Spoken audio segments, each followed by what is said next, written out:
Dios los bendiga, hermanos, ¿cómo están? Hermanos, amigos, familia, todos. Ya llegó el fin de semana, ya es viernes y el cuerpo lo sabe que no va a salir. No, sí, aquí sí se puede salir todavía con sus debidas precauciones. Hay que podemos salir. Estamos contentos porque el presidente, ahora sí que nuestro presidente Trump, no, declaró que las iglesias eran un lugar esencial que necesitaba estar abierto, porque la gente de Estados Unidos, el pueblo de Estados Unidos, es una gente que de mucha fe, de mucha creencia, y que deberían estar los lugares de las iglesias abiertos, y que se puso hasta picudo porque dijo que si algún gobernador se opone a eso, él se las tiene que ver con él, pocas palabras, tendría que ver con él, y que él va a mandar antes que ni los gobernadores, en ese caso de las iglesias. Ahorita se echó muchos a la bolsa con esa actitud, y qué bueno, digo, uno nunca sabe, Dios conoce los corazones, y él hablará a veces cosas muy arrebatadas, muy tonto, y de repente pues cada quien, ahí Dios juzgará, y Dios nos tiene ahí, nos tomará en cuenta todo. Pero bueno, de lo bueno hay que tomarlo, ¿no? Y hay que aprovechar y dar gracias a Dios, porque uno nunca sabe, Dios usa el que le da su gana. El otro día lo vimos ahí en una historia de un profeta que le habló a alguien ahí. Bueno, eso es más desde aquí, del primo Fabián y yo. Pero qué bueno, otro fin de semana, le damos gracias a Dios porque nos ha bendecido, nos ha guardado, nos ha estado con nosotros, nos ha dejado, nos ha desamparado, nos levantamos. Ayer yo estuve hablando con una persona que estaba muy desanimado porque se cayó y se quedó quebrado la cabeza y estuvo internado, y una persona mayor, de unos 65, 67 años, me quedé como 60, y ya no quería vivir, ya no quería vivir, o sea, estaba hasta pensando hasta el punto de suicidio. Pero yo también fui y le enseñé mi cicatriz, mi cabeza también le enseñé, y le dije que Dios tiene planes y propósitos en medio de todas las tragedias, en medio de todo eso, que no se desanimara, que le echara ganas, que en verdad, si Dios lo dejó vivir, ahí si no hubiera sido Dios, ahí mismo hubiera quedado. Y ahorita, gracias a Dios, está bien, se camina y todo, está en rehabilitación, pero digo, wow, cuánta gente se ha caído de esta misma manera y no lo ha contado. Lo que son las cosas, Dios lo deja vivir y él se quiere morir. Pero bueno, vamos a seguir con nuestro estudio de hoy. Es un poco complicado este capítulo, pero incluso me puse a investigar y estudiar y ver comentarios bíblicos de gente estudiosa, teólogos, historiadores, todos los que son gente muy capaces de los estudios, y aún no se ponen de acuerdo. Aún no están de acuerdo, y hay varias ¿cómo se llaman? Versiones o varias interpretaciones. Que Dios nos ayude aquí ahorita, porque yo ni soy ni teólogo ni historiador, pero que Dios nos ayude para llegar al punto y entenderlo. Y si no, pues ahí usted en su casa y yo también, a seguirle estudiando. Pero vamos a darle gracias a Dios y vamos a seguir estudiando Romanos 7. Vamos a orar. Padre, te damos gracias, Señor, por este tiempo, Señor. Ahora sí, que sea tu Espíritu, no ahora sí, siempre, Señor, que sea tu Espíritu guiándonos, hablándonos en todo momento, y más en un capítulo que es un poco complejo para entender, pero que tu Espíritu Santo es el que nos ayude, Padre.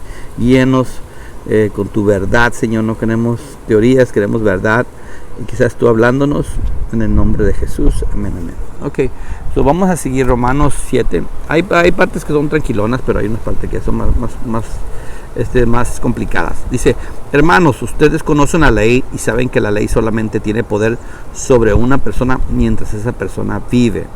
Por ejemplo, una mujer casada está ligada por la ley a su esposo mientras éste vive. Pero si el esposo muere, la mujer queda libre de la ley que la ligaba a él, de modo que si ella se une a otro hombre, mientras el esposo vive, comete adulterio. Pero si el esposo muere, ella queda libre de esa ley y puede unirse a otro hombre sin cometer adulterio. Muy claro, ¿no? El número 4 dice: así también ustedes, hermanos míos, al incorporarse a Cristo, han muerto con él a la ley, para quedarse unidos a otro, es decir, aquel que después de morir resucitó, o sea, mismo Cristo.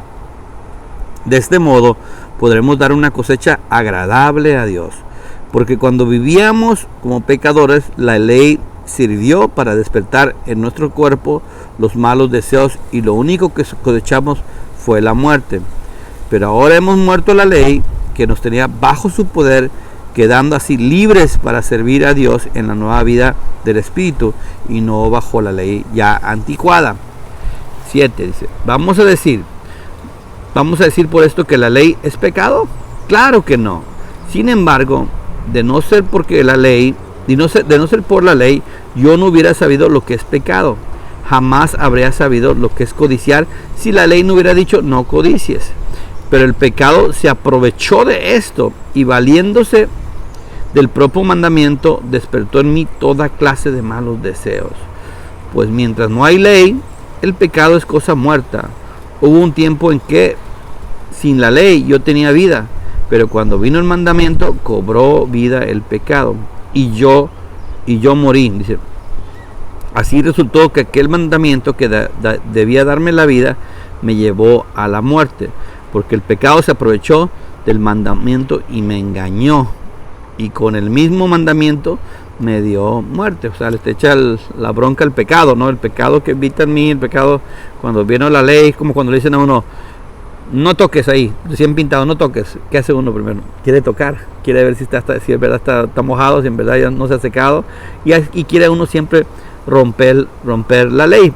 Cuando vino la ley, entonces dice que el pecado se aprovechó de eso, y entonces empezó a salir toda la maldad de él.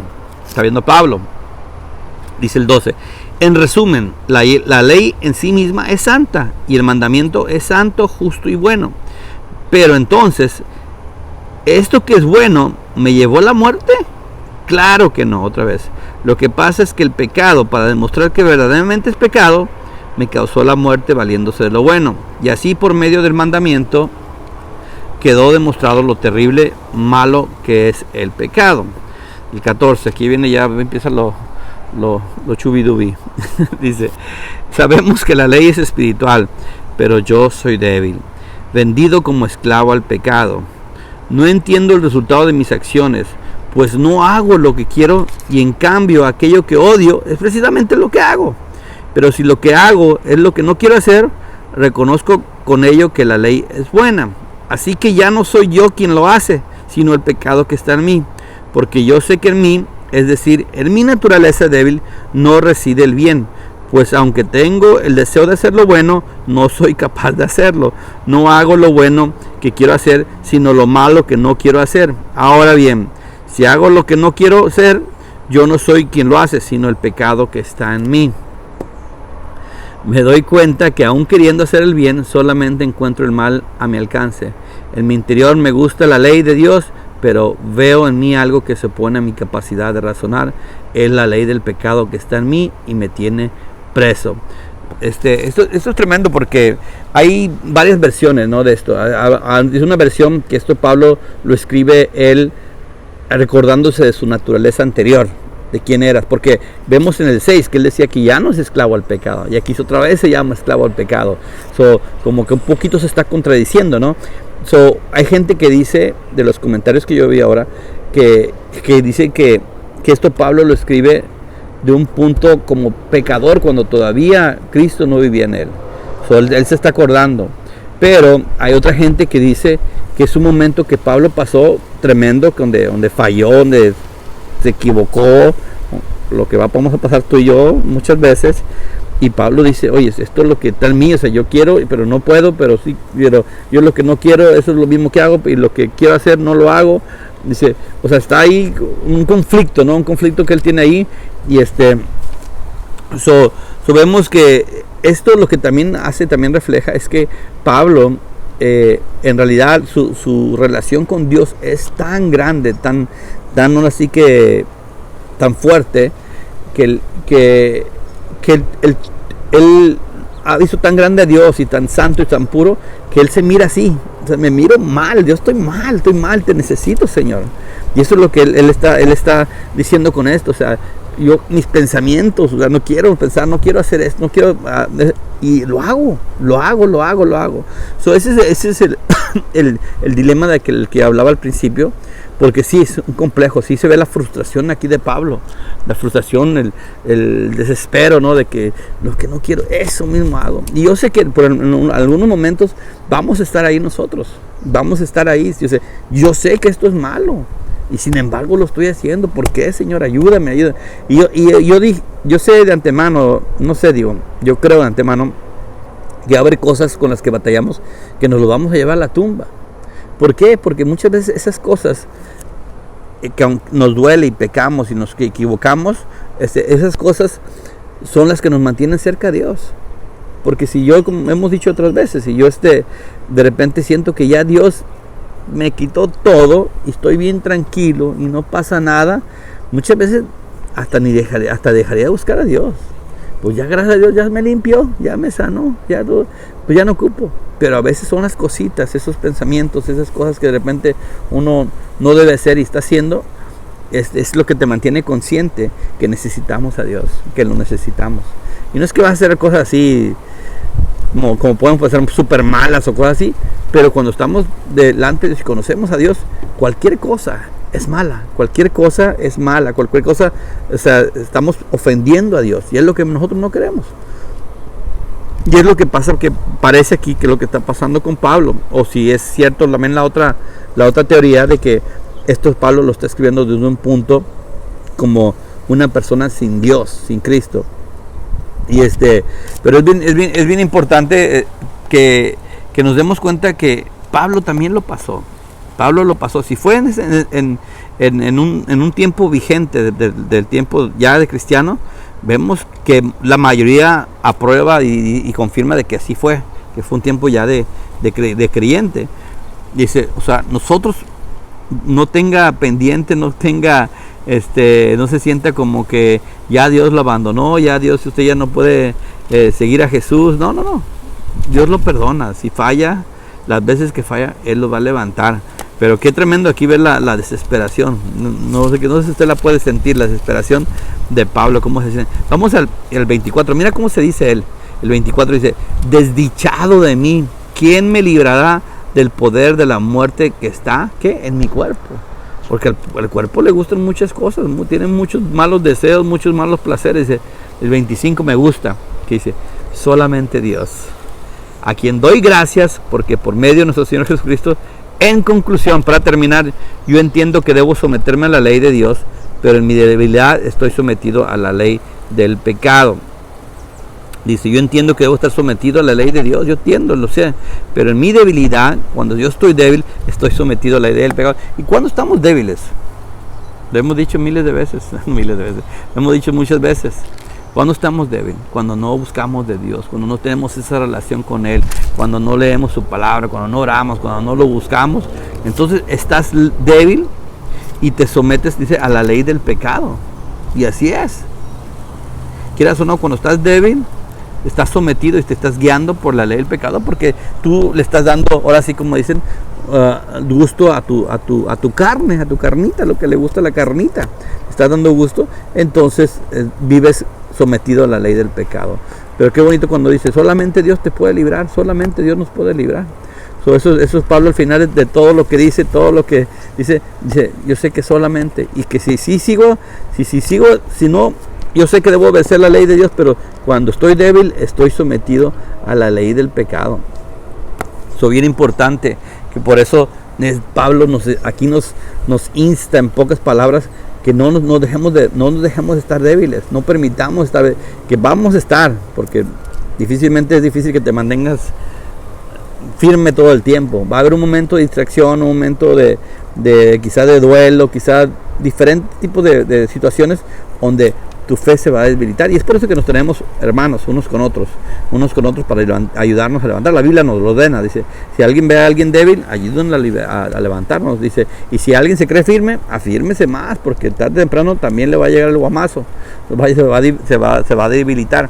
Entonces es bien importante saber que dependemos unos de otros. Dependemos primeramente de Dios, pero como cuerpo en Cristo, dependemos de unos de otros, que venimos siendo cada persona la iglesia. Esa es la iglesia de Dios, no es un edificio, acuérdense, no son 4 paredes, no es un templo, no son ventanales, no, nosotros somos la iglesia. Es tremendo, ¿no? Lo que se mira aquí. Si quieren, denle otra pasada. Y otra hasta puede ver varias versiones. Incluso mi pastor me quedó en mandar más un estudio más profundo para poderlo entender, pero yo creo que va a llegar más tarde. Ya mañana a ver si le damos un repasadito rápido para de lo que me manda él. Pero sí, es complejo, porque cualquier persona dijera, esto lo está escribiendo alguien que no conoce a Cristo, alguien que no tiene a Dios, alguien que no, porque Dios dice, no, yo todo lo puedo en Cristo. Luego Pablo, como dijimos en el 6, nos está hablando que ya no es esclavo del pecado, ya no es esclavo. Sí, de repente puedes sentir como una contradicción, pero alguien dijo, no por un capítulo que no entiendas bien, ya te des frustrado por toda la Biblia, si la mayoría la entiendes. Va a haber capítulos así que hay que meternos más a fondo y ver exactamente lo que Dios quiere hablarte. Y como digo, hay muchas veces que a alguien le habla de una manera y a alguien le habla de la otra, pero lo bueno, lo importante es ver que en verdad nos quiso decir. Y si hubiera tenido más tiempo, ahora me quedé picado, y ahora yo creo que toda la semana me voy a dedicar a darle otra repasadita y a ver los otros puntos de vista. Y bueno, primeramente ver lo que mi pastor me dice del estudio que me mande, y así eso lo comparto. Pues Dios les bendiga. Yo sé que lo principal es eso, saber que dependemos de Dios, saber que estamos en una lucha, en una guerra.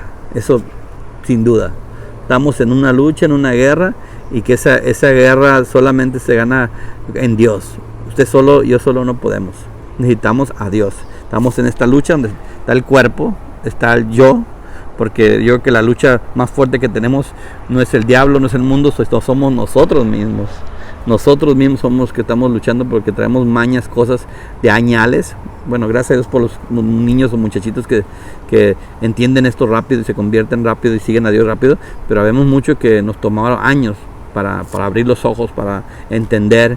Entonces llevamos años, tenemos una lucha tremenda, una lucha bien tremenda, y necesitamos a Dios completamente en nuestras vidas para poder ganar esa lucha y ser conscientes, ¿no? que estamos en una guerra espiritual. Es una guerra espiritual, así es como se oye, una guerra espiritual, y que no es que tú seas malo, no es que yo soy, no sirvo, no, esto no es para mí, que no, es una guerra. Tú tienes que ser consciente y estarte firme en lo que Dios dice de ti, esto es Pablo hablando de él, esto es lo que él decía de él, pero no lo que Dios decía de él.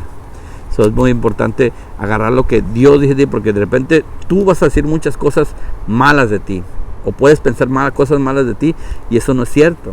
Lo que Dios dice de ti, eso sí es cierto. Seamos conscientes. En la Biblia vamos a ver muchas actitudes, y ahorita que estamos aquí vamos a ver actitudes que tú dices, pues que la palabra, pues sí es la palabra de Dios, pero lo está escribiendo un hombre. De repente le van a salir las emociones, los sentimientos del hombre, y Dios las dejó adrede. ¿Por qué? Porque Dios es consciente. No quiere que vivamos en un mundo así ficticio, elevado, donde no sentimos nada y somos puros santos y puros, estamos todos volando. No. Dios quiere que vean la humanidad, que veamos la humanidad de los escritores, de los personajes de la Biblia, aunque no es un libro de ficticios, pero son personajes, las personas que escribieron la Biblia, y que veamos lo que ellos están sintiendo por lo que ellos pasaron, y que vean que somos igual que son igual que nosotros, naturalitos, con errores, con faltas, con emociones, con sentimientos, con luchas, con pruebas. Es bien necesario, y esto Dios lo dejó aquí plasmado en la Biblia a propósito. Él tiene un plan, O sea, él no decía, no, Pablo, tú no enseñas tu humanidad, tú enseñas lo espiritual, tú di nomás lo celestial. No, di la humanidad, di lo que tú sientes, sea honesto. Si algo yo admiro de gente, porque claro que tengo muchas personas que admiro, personas de Dios. Ahorita apenas la semana pasada murió un hindú que se llama Ravi Zacarías, un tipo, una eminencia, pero con una humildad. Wow, que es lo que más te sorprendía, porque hay mucha gente eminencia, pero la humildad es la que te da con todo. Y bien linda persona, una linda persona. Viajó por todo el mundo, la predicó a millones de personas. Y él, digo, cada persona tiene su propia humanidad. Y yo lo que decía era que admiraba yo a las personas cuando son honestas, cuando son abiertas, cuando no te quieren mostrar algo que no son. A veces la gente puede decir, no, es que si yo le demuestro que tengo esta falta o este error, entonces ya no me van a creer, ya no me van a escuchar. No, al contrario, yo más admiro a las personas cuando me dicen que pasan por una lucha, por una prueba, que tienen sentimientos encontrados, que tienen cosas en su vida. Digo, este es humano, ¿verdad? Porque de repente te quieren dar una cara como de Dios o de ángel, y no es así. Todos vamos a pasar por luchas y por pruebas, y seguiremos, ¿no? Esta vida del cristiano es caerte, levantar hasta llegar al cielo, porque así es, somos así, debemos estar conscientes de eso, y que no depende de nosotros, sino que depende completamente. La salvación depende de Dios. Nuestra vida diaria depende de nosotros. Nuestra vida diaria, cómo actuamos, cómo vivimos. Como yo digo, hay muchos cristianos, personas que creen en Dios, seguidores de Dios, que viven una vida derrotada, porque no le han creído a Dios. Le han creído más a las mentiras del diablo. Sí, son conscientes que recibieron a Dios, se aceptaron, pero de repente no le han creído las bendiciones de Dios, que Dios te quiere levantar, que Dios te quiere usar, que Dios tiene para un propósito, y se han tirado y han hecho lo que sea con su vida, y pues tristemente viven un mal ejemplo para sus seres queridos, para la gente que los mira, y como hijo de Dios. Pero sabemos que últimamente Dios no tiene la culpa de eso, porque mucha gente critica a Dios por cómo viven los cristianos o cómo vive la gente creyente, y Dios dice, ¿y yo qué culpa tengo? Si dejé mi palabra, que no la quieran hacer, no es mi culpa. Y la gente sí, porque Gandhi dice, y buscar un escrito de Gandhi, dice a los cristianos, dice, me gusta su Cristo, lo que no me gusta son sus cristianos. Qué fuerte, ¿no? Qué fuerte, porque sí, en realidad, o sea, Dios es Dios, y Dios es perfecto, santo, puro, completo, poderoso, y nosotros muchas veces damos que desear. Pero es muy importante, por eso decía, cuando vives en la debilidad, cuando no te fortaleces, entonces vamos a andar arrastrando la toalla, y vamos a decir, ahora sí que dejar mucho que desear. Dios los bendiga, nos vemos mañana. Sí, mañana todavía, no sábado, todavía nos vemos mañana a leer el 8, y yo sé que va a ser de bendición, y cada día es más y bendición, y que salgamos fortalecidos, que comamos todos los días la palabra de Dios, para salir así más no desnutridos, no, ¿cómo se llama? Anémicos, sino así fortalecidos en la palabra de Dios. Bendiciones, mañana vamos a orar. Padre, te damos gracias por este tiempo, Señor, te damos gracias porque nos habla, Señor, y conforme a lo que tú quieres hablarnos y decirnos, Señor, y saber que reconozcamos que te necesitamos, Señor, que nos hagas consciente de que necesitamos tu presencia, necesitamos tu palabra, necesitamos buscar de ti para fortalecernos, Señor, y no caer en la debilidad, Señor, que desgraciadamente de repente tarde que temprano vamos a andar cayendo, pero que sea cada día menos, Señor, y que cada día seamos conscientes que te necesitamos, Señor. Ayúdanos, Señor, ayúdanos a ser conscientes de esto, Señor. Ayúdanos a ser de bendición también para los demás, para nuestra familia, Señor, para nuestros seres queridos, nuestras amistades, Señor, y que ellos también podamos ser de testimonio, Señor, de que tú eres real y que tu poder sí existe, Señor. Que tu Espíritu Santo sea el que nos guía, el que nos da la fortaleza, el que nos consuela, Señor. Gracias, Señor, por tu amor, gracias por tu misericordia. Bendice a mis hermanos, a mis amigos, a familia que está allá escuchando en sus casas, Señor. Fortalécelos, guárdalos, provéeles y darles a entender que los amas, Señor, y que tienes un plan de bien, un propósito de bien en sus vidas, Señor. Gracias, Padre, gracias en Jesús, en el nombre de Jesús. Amén, amén, amén. Dios me los bendiga. Nos vemos primeramente mañana.